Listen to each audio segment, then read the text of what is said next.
صفحہ نمبر 126 آیت نمبر 93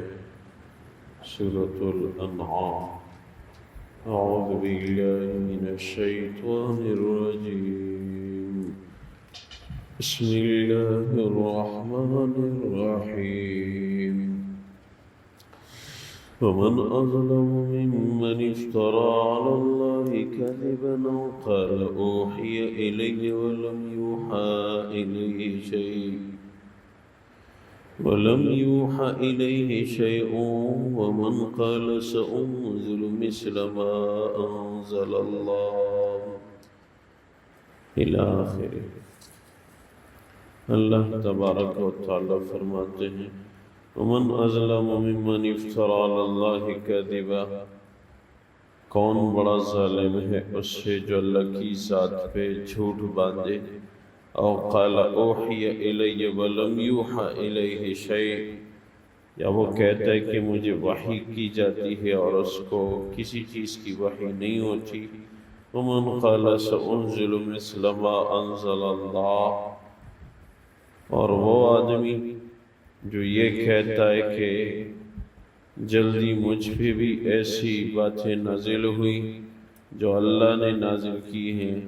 وَلَوْ تَرَى إِذِ الظَّالِمُونَ فِي غَمَرَاتِ الْمَوْتِ، اور جب آپ دیکھو گے کہ یہ ظالم لوگ حالت نزع میں ہوں گے، وَالْمَلَائِكَةُ بَاسِطُو أَيْدِيهِمْ، فرشتوں نے اپنے ہاتھوں کو پھیلایا ہوا ہوگا، اخرجوا انفسکم، کہ اپنی روح نکال کے دو، الیوم تجزون عذاب الہون بما کنتم تقولون علی اللہ غیر الحق، آج تمہیں عذاب ہوگا اہانت والا اس وجہ سے کہ تم اللہ کی ذات پہ بغیر حق کے جھوٹ بولتے تھے، وکنتم عن آیاتہ تستکبرون، اور تم اللہ کی آیات سے تکبر کرتے تھے۔ وَلَقَدْ جِئْتُمُونَا فُرَادَىٰ كَمَا خَلَقْنَاكُمْ أَوَّلَ مَرَّةٍ، اے لوگو ہمارے ہاں تنہے تنہا آؤ گے جس طرح ہم نے پہلی دفعہ تمہیں تنہائی میں پیدا کیا۔ وَتَرَكْتُمْ مَا خَوَّلْنَاكُمْ وَرَاءَ ظُهُورِكُمْ، اور جو کچھ ہم نے تمہیں دیا تھا وہ سب کچھ پیچھے چھوڑ کے آؤ گے۔ وَمَا نَرَىٰ مَعَكُمْ شُفَعَاءَكُمُ الَّذِينَ زَعَمْتُمْ أَنَّهُمْ فیکم شرکاء، اور جو کچھ تم شفاعت کے ذریعے سمجھتے ہو کہ وہ تمہارے شرکاء ہیں، وہ تمہارے ساتھ نہیں ہوں گے، تم ان کو نہیں دیکھو گے۔ لَقَدْ تَقَطَّعَ بَيْنَكُمْ وَضَلَّ عَنْكُمْ مَا كُنْتُمْ تَزْعُمُونَ، تمہارے اور ان باطل معبودوں کے درمیان قطع تعلق ہوگا اور وہ آپ لوگوں سے گم ہو جائیں گے جیسا کہ آپ لوگ ان کو معبود سمجھتے تھے۔ اللہ تبارک و تعالی مشرکین کے متعلق فرماتے ہیں اللہ کی ذات پہ جھوٹ باندھتے تھے، بعض جانوروں کو بتوں کے نام کر دیتے تھے تو ان پہ سواری کرنا، ان کا گوشت کھانا حرام سمجھتے تھے، تو یہ اللہ کی ذات پہ جھوٹ باندھتے تھے۔ مسلمہ بن کذاب کہتا تھا مجھ پہ وحی ہوتی ہے، اس کو وحی نہیں آتی تھی۔ عبداللہ بن ابی سرح ایک آدمی تھا، مسلمان ہو گیا تھا، اللہ کے رسول کا کاتب تھا، وحی لکھتا تھا۔ حدیث میں آتا ہے کہ حضور اقدس صلی اللہ علیہ وسلم جہاں فرماتے سمیعا بصیرا لکھ لو، تو یہ اس میں تبدیلی کر کے علیما حکیما لکھتا تھا۔ ایک دن کچھ آیات کا نزول ہوا، اللہ کے رسول نے فرمایا یہ آیتیں مجھ پہ نازل ہوئی ہیں لکھو۔ اس نے کہا کہ مجھ پہ بھی کچھ آیتیں نازل ہوئی ہیں، مرتد ہو گیا اور اسلام کی دولت سے ہاتھ دھو بیٹھا، ناکام ہو گیا۔ سأنزل مثل ما انزل اللہ، جیسے اللہ وحی نازل فرماتے ہیں اسی طرح وحی مجھ پہ بھی نازل کی جاتی ہے۔ پھر اللہ نے فرمایا کہ ان مشرکانہ عادات کو غلط سمجھنا چاہیے، ایک دن ضرور ایسا آئے گا کہ ان کی روح قبض کی جائے گی، فرشتے آواز دیں گے اخرجوا انفسکم، اپنی روح نکال کے دو، اور ان کو اہانت والا عذاب ہوگا۔ اور اللہ اعلان فرماتے ہیں لقد جئتمونا فرادا کما خلقناکم اول مرہ، اے میرے بندو جیسے دنیا میں خالی ہاتھوں آئے تھے تم، ایسے ہی خالی ہاتھوں تنے تنہا میرے پاس آؤ گے، اور جو کچھ دنیا میں تمہارے پاس ہے وَتَرَكْتُمْ مَا خَوَّلْنَاكُمْ وَرَاءَ ظُهُورِكُمْ،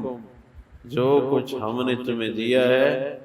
سب کچھ پیچھے چھوڑ جاؤ گے، ہمارے ہاں آؤ گے۔ جن کو تم شفاعت کا ذریعہ سمجھتے ہو مشرکانہ عقیدے سے، تو وہ آپ لوگوں سے گم ہو جائیں گے، تمہارا ساتھ نہیں دیں گے۔ ان آیات مبارکہ سے معلوم ہوتا ہے کہ ہدایت ایمان اللہ کے فضل سے ہے۔ دیکھو عبداللہ بن ابی سرح اس مقام پہ پہنچ گیا کہ کاتب وحی تھا، مگر پھر محروم ہو گیا، مرتد ہو گیا۔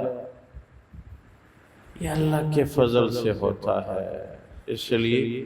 اشرف علی تھانوی رحمہ اللہ تعالیٰ علیہ نے کتاب کے اندر لکھا ہے کہ جب تک مجھے ایمان سمیت موت نہیں آئی تو میں اپنے آپ کو کسی غیر مسلم سے افضل نہیں سمجھتا۔ ہو سکتا ہے اس کو کلمے کی توفیق ہو جائے، وہ ایمان پہ دنیا سے چلا جائے، اور مجھ سے ایمان کی دولت سلب کی جائے، بغیر ایمان کے چلا جاؤں تو وہ بہتر ثابت ہو گیا۔ سوچا جائے تو اللہ کی طرف سے انسان کو توفیق ملتی ہے، ہم جتنا بھی شکر کریں کم ہے۔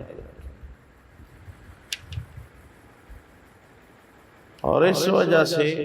ایمان کے بعد اللہ کی رضا کی کوشش میں ہم لگے رہیں کہ ہم سب نے اللہ کے ہاں خالی ہاتھوں جانا ہے۔ جیسے خالی ہاتھ ہم آئے تھے ایسے ہم نے خالی ہاتھوں جانا ہے۔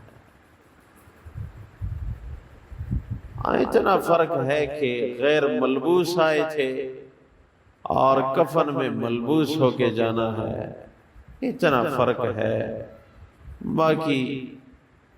جانا ضرور ضرور ہے۔ دنیا میں جو کچھ ساتھ ہے اللہ فرماتی ہے سب کچھ پیچھے چھوڑ کے آؤ گے۔ کوئی بادشاہ وقت بھی کوئی چیز ساتھ نہیں لے جا سکتا، اور کسی کے پاس کوئی بھی اپنا پیارا بیٹھا کوئی بھی اس سفر کے لیے ساتھ جانے کے لیے تیار نہیں۔ کوئی کہہ دے یہ میرا باپ تھا، میں جو اس کے ساتھ قبر میں لیٹ کے میں بھی جانا چاہتا ہوں، کون ایسا کر سکتا ہے؟ بس دنیا کی زندگی ایسی گزرے کہ مشغلہ دینی ہو، دینی باتوں میں زندگی ہو، جیسی زندگی ویسی موت، یہ ہوتا تھا۔ کل یہ عشاء کے بعد اس وقت ہمارے بڑے استاد جی مولانا حسن صاحب دامت برکاتہ، ان کے ساتھ ہم تھے تو ایک جگہ ان کا جلسہ سا تھا، تو ہم بھی ساتھ گئے، اس جلسے میں شریک ہو گئے ان کے ساتھ، رات 12 بجے تک ان کے ساتھ رہے۔ تو اس نے اس پہ بات کی کہ جیسی زندگی ویسی موت، یہ اللہ کی شان ہے۔ پھر فرمایا کہ ایک معمار تھا،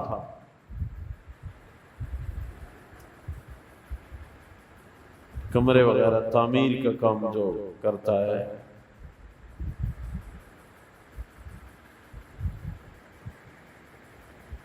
تو وہ حالت نزع میں تھا، تو آس پاس کے گھر والے ان کو کہنے لگے کہ کلمہ پڑھو لا الہ الا اللہ محمد رسول اللہ۔ جب یہ کہتے تھے گھر والے افراد تو وہ کہتا تھا گارا لے آؤ اینٹیں لے آؤ، گارا لے آؤ اینٹیں لے آؤ۔ پھر کہتے تھے کلمہ پڑھو، وہ کہتا تھا گارا لے آؤ اینٹیں لے آؤ۔ گھر والے بڑے پریشان، ہم تو کلمے کی تلقین کر رہے ہیں اور یہ کہہ رہے ہیں کہ گارا لے آؤ اینٹیں لے آؤ۔ تو ایک ان کے ساتھ کام کرنے والا مزدور وہ آ گیا اور وہ دیکھ رہا ہے کہ گھر کے افراد کہہ رہے ہیں کلمہ پڑھو، وہ کہہ رہا ہے گارا لے آؤ اینٹیں لے آؤ۔ وہ مزدور جا کے اس کے قریب پہنچا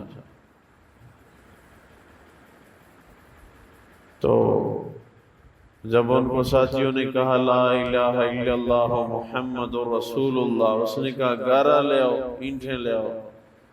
اس مزدور نے کہہ دیا استاد جی کام ختم ہو گیا۔ اس نے کہا گارا لے آؤ اینٹیں لے آؤ، کہا استاد جی کام ختم ہو گیا،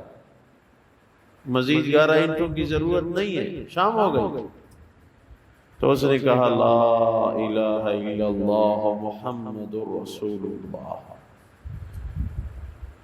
تو گھر والوں نے کہا آپ نے اس پہ کیا دم کر دیا، ہم تو 1 گھنٹے سے لگے ہوئے تھے، کلمہ پڑھو کلمہ پڑھو، یہ نہیں پڑھتا تھا، یہ کہہ رہا تھا گارا لے آؤ اینٹیں لے آؤ،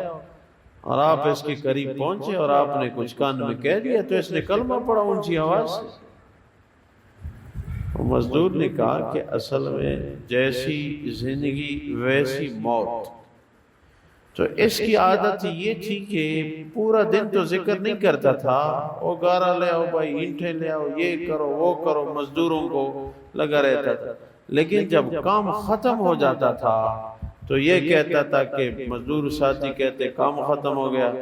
تو یہ کہتا کہ اب کام ختم ہو گیا تو بھائی کلمہ پڑھو چلتے ہیں گھر، لا الہ الا اللہ محمد رسول اللہ۔ تو یہ جب کام ختم کرتا تھا تو کلمہ طیبہ روزانہ پڑھتا تھا۔ تو میں سمجھ گیا کہ یہ گارا لے آؤ اینٹیں لے آؤ یہ جو لگا ہے، تو میں اس کو کہہ دوں گا کہ کام ختم ہو گیا۔ تو جیسے میں نے کہہ دیا کہ استاد جی کام ختم ہو گیا، تو فوراً اس نے کلمہ پڑھا اور اس کی روح پرواز کر گئی۔ تو فرشتے تو آتے ہیں اخرجوا انفسکم، یہ روح نکال کے دو، ان کی ڈیوٹی ہے۔ تو یاد رکھا نا ہمارے صبح شام کا مشغلہ کیا ہے، ہمیں سمجھنا چاہیے، یہی الفاظ آخر میں ہوں گے، یاد رکھا۔ اس وقت انسان بے اختیار ہو جاتا ہے، صبح شام کی زندگی بے انحصار ہو جاتا ہے، جیسی زندگی گزری تو آخر میں ویسے الفاظ ہوتے ہیں۔ اس لیے کچھ صبح شام اپنے کام کاج کے ساتھ ساتھ ذکر بھی ہو، یاد رکھنا یہ روزانہ معمول یہ موت کا ذریعہ بن جاتا ہے۔ اور یہی اصل کامیابی ہے کہ آخر میں خاتمہ بالخیر ہو جائے۔ اللہ ہم سب کو نصیب فرمائے۔ اللہ تبارک و تعالی فرماتے ہیں وَمَنْ أَظْلَمُ مِمَّنِ افْتَرَى عَلَى اللَّهِ كَذِبًا قَالَ أُوحِيَ إِلَيَّ وَلَمْ يُوحَ إِلَيْهِ شَيْءٌ، کون بڑا ظالم ہے اس آدمی سے جو اللہ کی ذات پہ جھوٹ باندھے یا یہ کہے کہ مجھے وحی کی جاتی ہے، حالانکہ ان کو کچھ بھی وحی نہیں ہوتی۔ وَمَنْ قَالَ سَأُنزِلُ مِثْلَ مَا أَنزَلَ اللَّهُ، یا وہ جیسے عبداللہ بن ابی سرح کہنے لگا کہ مجھے بھی نزول کیا جاتا ہے جیسے اللہ نازل فرماتے ہیں وَلَوْ تَرَى إِذِ الظَّالِمُونَ فِي غَمَرَاتِ الْمَوْتِ، اور جب آپ دیکھو گے ظالم لوگ کی موت کی حالت میں ہو، الملائکۃ باسطوا ایدیہم، فرشتے ہاتھ پھیلائے ہوئے ہوں گے، اخرجوا انفسکم، روح نکال کے دو، الیوم تجزون عذاب الہون بما کنتم تقولون علی اللہ غیر الحق، آج آپ کو اہانت والعذاب ہوگا کیونکہ تم اللہ کی ذات کے متعلق ناحق جملے کہتے تھے، وکنتم عن آیاتہ تستکبرون، اور اللہ کی آیات سے تم تکبر کرتے تھے، وَلَقَدْ جِئْتُمُونَا فَرَادَ كَمَا خَلَقْنَاكُمْ أَوَّلَ مَرَّةٍ، اے انسانوں تنے تنہا ہمارے پاس آؤ گے جیسے کہ پہلی دفعہ تمہیں تنے تنہا پیدا فرمایا، وَتَرَكْتُمْ مَا خَوَّلْنَاكُمْ وَرَاءَ ظُهُورِكُمْ، اے دنیا میں بسنے والو جو کچھ ہم نے تمہیں دیا ہے وہ سب کچھ پیچھے چھوڑ کے آؤ گے، وَمَا نَرَى مَعَكُمْ شُفَعَاءَكُمُ الَّذِينَ زَعَمْتُمْ أَنَّهُمْ فِيكُمْ شُرَكَاء، اور وہ جن کو تم اللہ کے ساتھ اپنے عقائد میں شریک سمجھتے ہو اور یہ خیال ہے کہ تمہیں کہ وہ ہمارے لیے شفاعت کرنے والے ہوں گے، لَقَدْ تَقَطَّعَ بَيْنَكُمْ وَضَلَّ عَنْكُمْ مَا كُنْتُمْ تَزْعُمُونَ، وہ تم نہیں دیکھو گے تمہارے اور ان کے درمیان قطع تعلق ہوگا اور تم سے وہ گمراہ ہو جائیں گے، گم ہو جائیں گے جن کو تم معبود سمجھتے ہو۔ اے اللہ اپنا فضل فرما، کرم فرما، رحم فرما، ہم آپ کے بندے ہیں، اے اللہ اپنی کرم فرمایا، فضل فرمایا، ہمیں قرآن حدیث کا راستہ دکھایا، مسجد مدرسے کا راستہ دکھایا، نماز دعا عبادت کی توفیق دیا، اللہ آپ کا فضل نہ ہوتا ہم کہاں پھرتے، اے اللہ یہ فضل ہماری اوپر قائم دائم فرما، اللہ ہم آپ کے بندے، ہم نے جانا ضرور ہے، اللہ نے عجیب نظام بنا رکھا ہے، سب کو بھیج رہے ہیں اور سب کو واپس بلا رہے ہیں، جاؤ اور میرے پاس پھر آؤ، یہ ہے امتحان، یا اللہ تیاری کی توفیق عنایت فرما، برکتوں کا نزول فرما، خدایا ہم گناہ گار ہیں ہمیں درگزر فرما، آپ نے ہمیں معاف نہیں کیا ہم کہاں جائیں گے، یا اللہ اپنے در کا محروم ہمیں نہ بنا، یا اللہ ہم سب کی جائز حاجات پوری فرما، رحم کرم فضل والا معاملہ فرما، یا اللہ اپنے دین کی خدمت کی توفیق عنایت فرما، آخری خاتمہ بالخیر نصیب فرما، وَأُفَوِّضُ أَمْرِي إِلَى اللَّهِ إِنَّ اللَّهَ بَصِيرٌ بِالْعِبَادِ برحمتك وكرمك۔